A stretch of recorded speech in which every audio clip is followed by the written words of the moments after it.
여러분 안녕하십니까? 참 좋은 아침입니다. 우리 2013년 8월 15일 목요일 말씀으로 드리는 오늘의 번제 함께합니다. 로마서 8장 26절에서 27절까지 말씀으로 같이 하겠습니다. 26절, 27절 같이 읽습니다. 시작. 이와 같이 성령도 우리의 연약함을 도우시나니 우리는 마땅히 기도할 바를 알지 못하나 오직 성령이 말할 수 없는 탄식으로 우리를 위하여 친히 간구하시느니라.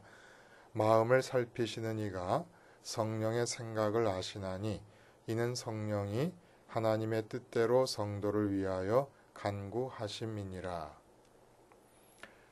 오늘 우리가 함께 읽은 말씀 중심으로 구체적인 기도는 거의 가짜다, 이런 제목의 하나님 말씀 증거합니다. 구체적인 기도는 거의 가짜다. 결론부터 말씀을 드리면 기독교인으로서 기도하면서 살아야 되지 않습니까? 그런데 기독교인이 되어서 기도한다는 그 사실 안에 숙명적으로 들어있는 내용에 의해서 우리는 기도를 구체적으로 드릴 수 없게 되어 있습니다. 구체적인 기도를 드리고 있다 그러면 그거는 가짜입니다. 제가 언젠가 기도원에 가서 이 기도 시간을 가지면서 기도원에서 지금 진행되고 있는 그런 그 부흥회에 참석을 여러 번 한 적이 있습니다. 근데 그 이제 부흥회 예배가 끝나면 각자 개인 기도를 해요. 개인 기도를 하는데 아주 이 예배당이 떠나가지요. 다 통성 기도를 하는데, 근데 들을래서 들은 게 아니라 어느 젊은 여자분인데 결혼을 하신 분 같아요. 그 기도를 하시는데 그 기도 내용이 귀에 들어오는 겁니다. 이거 안 들을 수가 없었어요. 근데 그 기도 내용이 뭐냐 하면 여러분, 제가 이렇게 말하면 제가 지어내지 않는 것인가 하는 의문을 가질 수도 있어요. 그런 의심을 하는 것을 제가 나무라지 않습니다. 그 기도 내용이 그래요. 그렇게 의심할 수밖에 없어요. 설마 그런 기도를 드렸을까 싶을 그런 기도를 드리는데 제 이제 가까운 자리에 앉으신 거지요. 뭐라 기도하시냐면, 하나님, 우리 남편이 자발적으로 기쁨을 가지고 월급을 타면 전부 나한테 그 월급을 한 푼도 예외 없이 맡기게 할 수 있게 해주세요. 지금 제가 거의 토시는 좀 바뀌었겠지요. 그렇죠? 근데 내용이 전혀 그대로입니다. 자발적으로 기쁨으로 나한테 월급을 다 갖다 주게 해주세요. 그래서 또 자발적으로 기쁨으로 나한테 용돈을 타서 쓰게 해주세요. 그리고 시댁에 이제까지 자기 마음대로 이렇게 베풀던 모든 경제적인 그런 문제를 다 자기가 할 수 있게 해주시고 자기가 마음대로 할 수 있게 해주셔서 자기도 친정에 그 남편의 월급 중에서 자기가 맡아서 관리하는 중에 베풀 수 있게 해주세요. 정말 이런 게 너무너무 구체적으로, 왜냐하면 목사님께서 말씀하시는 가운데 부흥 강사님이 기도는 구체적이라야 응답도 구체적이다. 기도의 내용을 구체적으로 마음에 그리고 그 마음에서 계속해서 그 기도의 내용, 이루고 싶은 소원의 내용을 바라보라. 구체적으로 바라보라. 예를 들어 아들이면 서울대 무슨 과를 차석으로 입학하게 해주세요. 수석으로 입학하게 해주세요. 이렇게 구체적으로 기도를 드리고 계속 그 기도의 내용을, 소원의 내용을 바라보라는 얘기입니다. 그때는 몰랐어요. 긴가민가 했습니다. 근데 이제는 마음의 확신을 가지고 말씀을 드릴 수 있습니다. 가짜입니다. 그건 기독교인의 기도가 아니고 그렇게 기도를 하라고 말씀하시는 목사님도 참 기독교인이 아니시고 그 말씀을 듣고 그렇게 기도하는 기독교인도 참 기독교인이 아닙니다. 기도는 모든 종교에 다 있어요. 또 종교가 아니라도 간절한 소원을 갖고 그 소원을 계획하고 수행해 나가는 과정 중에 그 일에 대한 이루고 싶은 것에 대한 간절한 간구가 다 기도가 될 수 있습니다. 넓은 의미로 보면은 정화수 떠놓고 매일 비는 것도 우리는 100일 기도라고 말하지 않습니까? 그러므로 이 기도가 기독교인의 기도와 어떻게 다른 것인가? 기독교인의 기도가 일반적으로 말하는 일반 종교의 기도와 일반인들의 기도와 어떻게 다른 것인가를 모르면 낭패예요. 왜냐하면 날마다 기도함을 통해서 우리가 하나님의 사람들로 하나님의 양자로서 살아갈 수 있는 힘을 받는데 그 기도가 일반 기도와 다른 게 뭔지를 모르고 기도를 하면서 가짜 기도를 하고 있다 그러면 이거 문제 아니겠습니까? 알아야 돼요. 그게 뭐가 차이가 있습니까, 여러분? 기독교의 기도는 살아계시고 인격체이신 하나님께로 나아가는 행위입니다. 그러므로 반드시 번제의 의미를 지녀야 합니다. 번제의 의미가 뭡니까? 내 마음이 죽어야 된다는 거예요. 하나님께 나아갈 때는 하나님 이외에 내 마음이 관심을 갖고 있고 내 마음이 지금 사로잡혀 있고 내 마음이 사랑하고 있는 모든 대상들에 대해서 내가 죽어야 됩니다. 그게 바로 번제의 의미라는 거예요. 활활 타 죽어야 됩니다. 돈을 사랑하고 있고 사업 문제를 걱정하고 있고 자녀 문제 때문에 마음이 사로잡혀 있고 이러한 모든 세상 문제들에 사로잡혀 있는 내가 완전히 다 죽고 온전히 그 어느 것에도 사로잡히지 않은 마음가짐을 갖고서야만 하나님께로 나아갈 수 있습니다. 하나님 말고 다른 것을 사랑하고 다른 것에 관심을 갖고 있으면서 하나님께 나아갈 수는 없어요. 근본적으로 이건 잘못 이해하고 있는 겁니다. 그러므로 우리가 기도를 한다는 것은 십자가의 기도만이 가능한 것이에요. 십자가의 기도만이. 그 외에는 다른 방법이 없어요. 왜냐하면 십자가를 통해서만 우리는 우리 마음이 하나님 이외의 다른 모든 대상에 대해 붙잡혀 있는 상태로부터 빠져나올 수 있기 때문에 십자가에서 주님과 함께 죽음으로써만 이 세상에 대해서 내 마음이 죽을 수 있기 때문에 십자가를 통하지 않고는 하나님께 나아갈 수 없고 하나님께 나아갈 수 없으면 기도드릴 수 없습니다. 근데 여기서 두 가지 문제가 생겨납니다. 두 가지 일이 벌어집니다. 십자가에서 주님과 함께 연합해서 세상에 대해 죽습니다. 이게 기도 시간에 일어나야 된다는 거예요. 그러면 세상에 대해서 내 마음이 죽게 되므로 세상 일을 구체적으로 기도할 수가 없게 됩니다. 자, 지금까지 다시 정리합니다. 기독교인의 기도는 하나님께 나아가는 행위입니다. 근데 하나님께 나아가는 사람의 마음이 하나님 이외의 다른 것에 붙잡혀 있거나 다른 것을 사랑하고 있는 동안에 하나님께 못 나갑니다. 왜냐하면 마음을 다해서 하나님을 사랑하라 그러셨으니까. 그렇게 되려면 주님의 십자가에서 죽어야 됩니다. 뭐에 대해서 죽습니까? 하나님 이외에 이 세상 모든 대상들에 대해서 죽습니다. 그것이 애인이라도 자식이라도 부모라도 아내 남편이라도 내 사업이라도 내 건강이라도 모든 것에 대해 죽어야 됩니다. 그래야 어떤 것에도 붙잡히지 않은 마음으로라야 하나님께 나아갈 수 있습니다. 자, 이렇게 준비되는 과정 중에서 세상에 대해 죽음으로 세상의 삶에 대해서 절대로 우리는 구체적인 내용을 가지고 하나님께 기도를 할 수가 없는 거예요. 이게 기독교인의 운명입니다. 또 그러면 이제 그 첫 번째 일이고 세상을 등지기 때문에 세상에 대해서 구체적인 기도, 삶에 대해서 구체적인 기도를 할 수가 없게 돼버리고 그리고 두 번째는 세상을 등지기 때문에 하나님을 향하게 됩니다. 자, 하나님을 향하게 된다는 것이 무슨 뜻입니까? 하나님을 향하게 되는데 보이지 않아요, 하나님이. 들리지 않아요. 지금 하나님이 내게 무엇을 원하시는지도 모르겠습니다. 그러니까 또 구체적인 기도를 드릴 수가 없게 되어버립니다. 이게 바로 기독교인의 기도의 운명이에요. 하늘을 향해서도 땅을 향해서도 구체적으로 기도를 드릴 수가 없어요.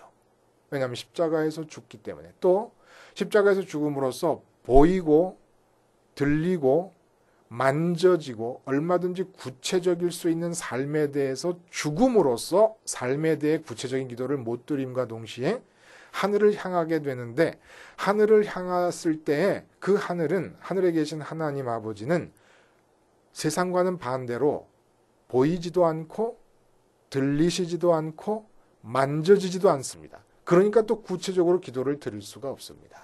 자, 그래서 사도 바울이 오늘 읽은 26절 앞에 뭐라고 말씀하시냐면 24절과 25절에 이렇게 얘기하지 않습니까?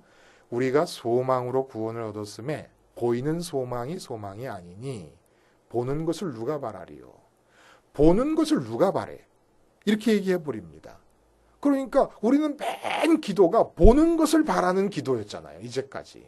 그러니까 가짜 기도라는 거예요. 보는 것을 누가 바라냐 그러면 보는 것을 누가 바라냐. 그리고 그 다음에 25절에 뭐라고 그러시냐면 만일 우리가 보지 못하는 것을 바라면 참음으로 기다릴지니라. 참 진짜 답답해 죽겠죠. 막연합니다. 눈에 보이지 않는 것을 바라면은 참음으로 기다리래요. 그러니까 뭐가 구체적인 게 아무것도 없습니다. 자, 여기서 정말 기가 막힌 축복으로서의 은혜로서의 기도의 내용이 나오고 있는 겁니다. 만일 우리가 보지 못하는 것을 바라면 참음으로 기다릴지나, 이 소망의 문제를 자꾸 종말론 쪽으로만 생각을 해요. 죽은 다음에 부활해서 이 세상 종말이 오면 하늘나라 가서 오래 살 것이다. 그것이 우리의 소망이면서 동시에 그 하늘나라에 대한 소망은 지금도 유효한 겁니다. 그게 어떻게 유효한가 한번 보세요, 여러분. 참음으로 기다리라 그랬잖아요. 이 참음으로 기다리는 동안 일어나는 일이 뭔지 아십니까? 이 바로 성령께서 우리를 위해 기도하시는 시간이 된다는 겁니다. 보지 못하는 것을 바라면 참음으로 기다릴지니라 하고선 곧바로 기도의 이야기를 붙이신 거예요. 사도 바울이. 그 무슨 뜻인지 아시겠죠? 그러니까 앞에는 하나님의 양자됨의 이야기를 했습니다. 그럼 하나님의 양자됨이라는 건 어떻게 이루어지느냐? 기도로 이루어진다는 거예요. 근데 그 기도의 내용이 어떻게 진행되어야 되느냐를 오늘 말씀하고 있는 겁니다. 그래서 참음으로 기다리라고 해놓으세요. 왜 참음으로 기다려야 됩니까? 우리가 구체적인 내용을 몰라서 참음으로 기다리고 있는 동안에 그 시간에 성령님께서 우리를 위해서 구체적으로 기도를 하시니까. 성령님이 우리를 위해 구체적으로 기도를 하신다는 이야기입니다. 그러니까 십자가를 붙잡고 세상에 대해서 죽음으로 세상 삶에 대해서 구체적인 기도를 드릴 수 없게 되고, 하늘을 향하지만 보이지 않는 하늘에 대해서 우리가 구체적인 기도를 드릴 수 없어서 십자가 붙잡고 기다리고 있습니다. 세상에 대해서만 죽습니다. 죽는데 시간이 걸려요. 돈 문제, 건강 문제, 자식 문제, 가정 문제, 직장 문제, 그래서 잔뜩 사로잡혀 갖고 하나님 앞에 나와서 이러면 안 되지 하고 십자가를 붙잡고 모든 것에 대해 죽는 게 시간이 걸려요. 그리고 기다리고 있습니다. 그 기다리고 있는 동안에 성령님께서 하나님께 내게 진짜 필요한 게 뭔지 기도를 하시겠다는 겁니다.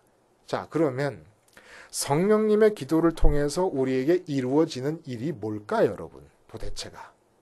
궁금하지 않습니까? 에? 나는 기다리고 있으면 돼. 십자가 붙잡고 기다리고 있으면 돼. 별거 하라는 게 아니에요. 대단한 거 하라는 게 아니라 십자가 붙잡고 기다리는데 성령님께서 기도를 해주시고 그 기도가 성령님의 기도니까 반드시 응답이 되게 돼 있습니다. 우리의 기도는 응답이 안 이루어질 때가 있을지라도 성령의 기도는 반드시 이루어지는데, 그럼 그 성령의 기도가 이루어질 때 내게 나타나는 일이 뭡니까? 궁금하지요, 여러분? 보이지 않는 것을 바란다 그랬잖아요. 근데 성령님께서 기도한다 그랬어요. 보이지 않는 것을 바라기 때문에 참음으로 기다리라. 그 기다리는 동안에 성령님께서 기도해 주신다. 기도해 주셔서 나타나는 응답이 뭐겠습니까? 이상한 거예요.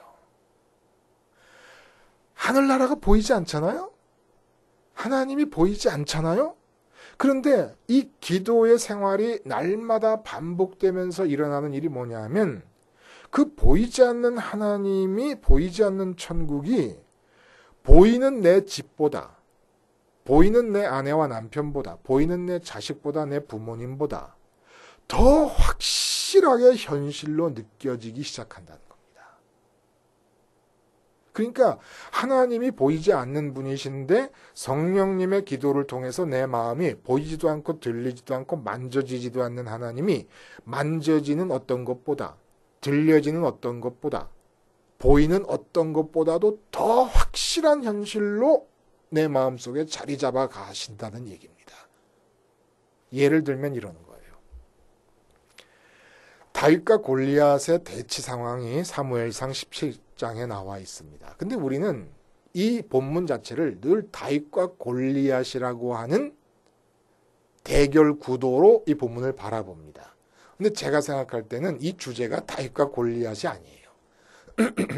그 다윗과 골리앗 못지않게 중요한 메인 주제가 뭐냐 하면 이 본문에 다윗과 사울 왕입니다. 다윗과 사울 왕 휘하에 있는 이스라엘 군인들입니다. 그럼 이 다윗과 골리앗보다도 다윗과 사울 왕을 비교하는 게 더 큰 주제가 되는 이유가 뭐냐 하면 다윗이 이렇게 얘기하잖아요. 만군의 주 여호와 하나님을 의지해서 나간다. 이런 말을 하잖아요. 그 만군의 주 여호와라는 것은 다윗만이 알고 있었던 단어가 아닙니다. 사울 왕이 알고 있었고 사울 왕 휘하에 있는 그 수만 명의 이스라엘 군인이 다 알고 있었던 사실입니다. 근데 만군의 주 여호와라는 단어를 알고 있지만 다윗과 사울 왕과 그 이스라엘 군인들이 다른 점은 무엇이냐? 똑같은 선민인데 똑같이 하나님 당신을 계시해 주셨는데 다른 점이 무엇이냐? 다윗의 마음속에서는 보이지 아니하시는 하나님께서 만군, 이 세상의 만국의 모든 군사력을 사실은 하나님께서 뜻대로 지휘하시고 역사하고 계신다는 그런 위치에 계시는 그 하나님을 실제로 마음속에 보이지도 않고 들리지도 않지만 느끼고 있는 겁니다. 그래서 현장에서 그 하나님에 대한 믿음이 가동되고 있는 거예요. 믿음이 써먹어져 있는 거, 써먹어져 가고 있는 상황입니다. 근데 사울 왕도 이스라엘 군인들 다 알아요. 만군의 주 여호와라는 사실을 다 알고 있지만 그것은 단지 가르침이고 그것은 교리일 뿐이고 전승일 뿐입니다. 그게 마음속에 실제로 느껴지지 않으니까 골리앗 앞에서 꼼짝을 못하는 거예요. 근데 실제로 만군의 주 여호와가 나를 선택하신 분이시고 그분이 만군의 주라고 하는 것이 실제로 느껴지게 되면 골리앗이 너무 웃기게 여겨지는 거예요. 등치 크다고 앞에서 껍적대는 골리앗이 한심해 보일 수밖에 없는 거 아닙니까? 이게 바로 기도 시간에 이루어진다는 거예요. 기도를 통해서. 자, 그러면 이제 한번 구체적으로 우리가 기도를 하는 상황으로 한번 들어가 봐요. 응? 사업 문제 때문에 너무 힘들어서 하나님 앞에 나왔습니다. 기도를 합니다. 근데 기도를 하는데 어떻게 뭐로 어떻게 기도를 시작을 할 거예요? 십자가에 달려 돌아가신 주님께서 나를 부르고 계십니다. 그러니까 십자가에 달린 주님을 바라봅니다. 십자가의 주님을 바라보지 않고 곧바로 하나님 아버지 나 돈 문제 해결해 주세요. 사업 문제 해결해 주세요. 그런 것은 가짜 기도래요. 그런 기도는 기독교에 없어요. 하나님께 나아가려고 하는 자는 반드시 번제단을 거쳐야 됩니다. 왜? 내 마음이 다른 것에 붙잡혀 있는 한 하나님은 나를 만나주시지 않습니다. 하나님은 언제나 당신을 내 마음이 첫 번째 대상으로 삼을 수 있는 상태에서만 만나주십니다. 하나님은 두 번째, 세 번째 대상이 될 수가 없어요. 그러니까 사업에 붙잡혀서 마음이 사로잡혀서 왔지만은 정작 기도를 드리려다 보니까 하나님은 사업보다도 먼저 나의 마음의 관심의 대상이 되셔야 하나님을 만나게 돼요. 그러니까 주님의 십자가에서 내 사업에 대해 죽는 게 기도가 되어버립니다. 사업에 대해 구체적으로 이렇게 해주세요, 저렇게 해주세요 이렇게 기도하지 않고 기도하러 나왔는데 이게 웬일입니까? 사업에 대해 구체적인 기도는커녕 오히려 사업에 대해서 마음이 죽게 해달라는 기도를 드릴 수밖에 없게 돼버려요. 십자가를 외면하지 않는 한. 자식 문제 때문에 하나님께 나와서 기도를 드리는데 자식이 내 살 아닙니까? 내 살, 내 피와 살이에요. 근데 십자가를 붙잡고 기도를 하려다 보니까 그 자식을 내 마음에서 떼내야 되는 것이 기도의 첫 번째 과제가 되어버리는 겁니다. 그렇게 해서 기도를 합니다. 그래서 주님께서 뭐라 그러시냐면 지금 계속 인용되고 있어요. 매일 마가복음 10장 29절에 예수께서 가라사대 뭐라 그래요? 나와 및 복음을 위하여 집이나 형제나 자매나 어미나 아비나 자식이나 전토를 벌인 자는 이렇게 말씀하시고 이렇게 얘기하면은 선교사님이나 특별한 사명을 수행하는 사람들만 집이나 아비나 형제나 자매나 전토를 벌이는 거로 생각하는 거 아니에요. 누가복음 14장 26절에는 무릇 내게 오는 자가 자기 부모와 처자와 형제와 자매와 및 자기 목숨까지 미워하지 아니하면 능히 나의 제자가 되지 못한다 말씀하십니다. 자, 우리의 하나님께 나가서 드리는 기도의 내용이 다 뭡니까? 부모와 처자와 형제와 자매와 자기 목숨, 내 건강, 그리고 집과 전토. 이거 빼놓으면 기도할 내용이 없어요. 삶에 대해서. 근데 그걸 미워하래요. 그걸 버리래요. 그래야 하나님께 나올 수 있다는 겁니다. 이게 바로 기도예요. 왜 우리가 이렇게 기도합니까? 주기도도 가만히 보면 구체적인 내용이 아무것도 없어요. 우리 삶에 대해서 구체적으로 기도할 수 있도록 가르치신 내용이 없습니다. 거기에는. 왜 이러는 겁니까? 우리 삶에 대해서는 하나님이 구체적으로 계획을 갖고 계세요. 지금 사업 때문에 사업이 막 풍전등화의 위기에 있지 않습니까? 주님께 나와서 십자가 붙잡고 사업에 대해서 죽으면 사업에 대해서 구체적으로 하나님께서 계획을 갖고 계십니다. 그러니까 십자가 붙잡고 사업에 대해서 죽으면서 내 마음이 하나님께로 향하게 돼서 기도하고 성령님께서 기도해 주심으로 어떤 일이 벌어지느냐? 보이지 아니하시던 하나님과 보이지 않던 천국이 내게 사업보다도 더 앞선 현실이 되어버립니다. 그래서 천국을 딱 갖게 됩니다. 하나님 아버지를 딱 갖게 되는데 하나님이 누구시냐면 만군의 주요 전능하신 하나님이시요 천지의 주인이십니다. 천지의 주인이신 하나님을 아버지로 현실적으로 내 아버지로 딱 마음에 갖게 되면서 성령님의 기도를 통해서 그리고 나서 사업을 딱 봅니다. 제가 예언할게요.